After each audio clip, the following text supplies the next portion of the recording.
మిగతా వార్తలకు వద్దాం. వైఎస్సార్ కాంగ్రెస్ పార్టీ అధినేత వైఎస్ జగన్మోహన్ రెడ్డిని ప్రభుత్వ ప్రతిపక్షాలు కుట్రపూరితంగా జైల్లో పెట్టడంపై రాష్ట ప్రజలు మండిపడుతున్నారు. జగన్ త్వరగా జైలు నుంచి విడుదల కావాలని కోరుకుంటూ ప్రార్థనలు చేస్తున్నారు. పరమాత్ముడి ఆశీర్వాదాలతో త్వరలోనే ఆయన జైలు నుంచి విడుదలవుతారని ప్రజలు ఆశాభావం వ్యక్తం చేస్తున్నారు.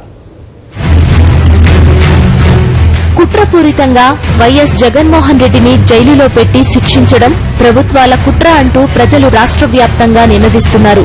జగన్ జైలు నుంచి త్వరగా విడుదల కావాలని కోరుతూ చిత్తూరు సీపీఎం మదనపల్లికి చెందిన ఎస్ కళావతి లేఖ రాశారు. జగన్ ను మేము ఇంతవరకు ముఖాముఖిగా చూడలేదు.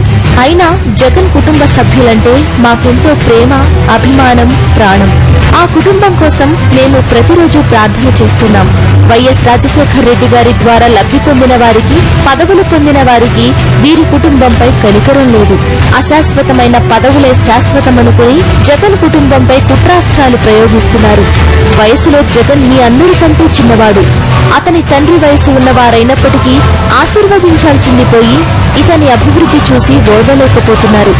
దీనికి తోడు 2 ప్రధాన పార్టీలు కుమ్మక్కై ప్రతి వాయిదా రోజున బెయిల్ రాకుండా ఏదో ఒక కుట్ర న్యాయస్థానం ముందు ఉంచి అడ్డుకుంటున్నారు.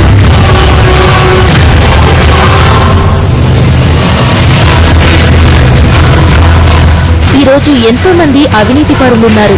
వీరందరినీ సీబీఐ ఎందుకు విచారించడం లేదు? వీళ్లంటే సీబీఐకి భయమా, భక్త? ఎంతో నమ్మకమైన న్యాయస్థానాల్లో న్యాయం జరుగుతుందని ఎదురు చూశాం. కానీ నిరాశ మిగిలింది. దీని వెనుక ఢిల్లీ పెద్దల పాత్ర ఉందని చిన్నా చితకా ప్రజలకు కూడా అర్థమైంది. ఇదే పరిస్థితి మీ బిడ్డలకు వచ్చి ఉంటే ఇదే న్యాయానికి మీరు కట్టుబడి ఉండేవారా?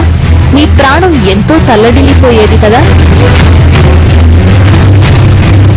జగన్ను విచారణ పేరుతో నమ్మించి మోసం చేశారు. కానీ జగన్లోనే జనం ఉన్నారని, జనంలోనే జగన్ ఉన్నారని మరిచారు. దేవుని ఆశీర్వాదంతో, ప్రజలందరి ఆశీస్సులతో జనం మధ్యలోకి అతి త్వరలో వస్తారు.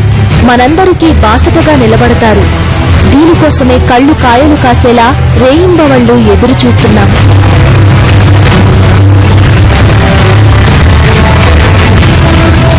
వైఎస్ జగన్మోహన్ రెడ్డిని కుట్రపూరితంగా బంధించడంపై రాష్ట్ర వ్యాప్తంగా నిరసనలు వెల్లువెత్తుతున్నాయి. ప్రభుత్వ ప్రతిపక్షాల కుట్రలపై దేవుని తీర్పు మొదలు కాబోతోందంటూ హనుమాన్ జంక్షన్ కు చెందిన రిటైర్డ్ టీచర్ గెట్టం జోస్ఫిన్ లేఖ రాశారు. Bail is a rule, bail is an exception.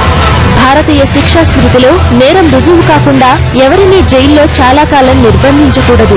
కానీ పాలకుల వ్యవహారం చూస్తుంటే జగన్ మీద ఏ నేరమూ రుజువు కాకపోయినా ఏదో ఒక వంకతో ఏ గడ్డైనా తిని బెయిల్ రాకుండా చేసి ఆయనను లోపలే ఉంచి యావజ్జీవ కారాగార శిక్ష వేసేయాలన్నంత ఆత్రం కనిపిస్తోంది. జైలు బయట ఉంటే సాక్ష్యాలు తారుమారు చేస్తాడనడం న్యాయం కాదు. అలాంటి శక్తి సామర్థ్యాలు ఉన్నాయనే వంకతో జైల్లో నిర్బంధించడం సహజ న్యాయాన్ని తిరస్కరించడమే. ప్రతి ఒక్కరికి వాళ్ల పొరుగువారిని హత్య చేసే శక్తి సామర్థ్యాలు ఉంటాయి. అలాగని ఆలోచించి పొరుగిళ్ల వారిని జైల్లో పెట్టమని కోరడం తెలివి తక్కువతనం కాదా? ఉప ఎన్నికల తీర్పులాగే దేవుని తీర్పు మొదలవుతుంది. జగన్ బయటికి వస్తారు. జనరల్ డెస్క్, సాక్షి న్యూస్.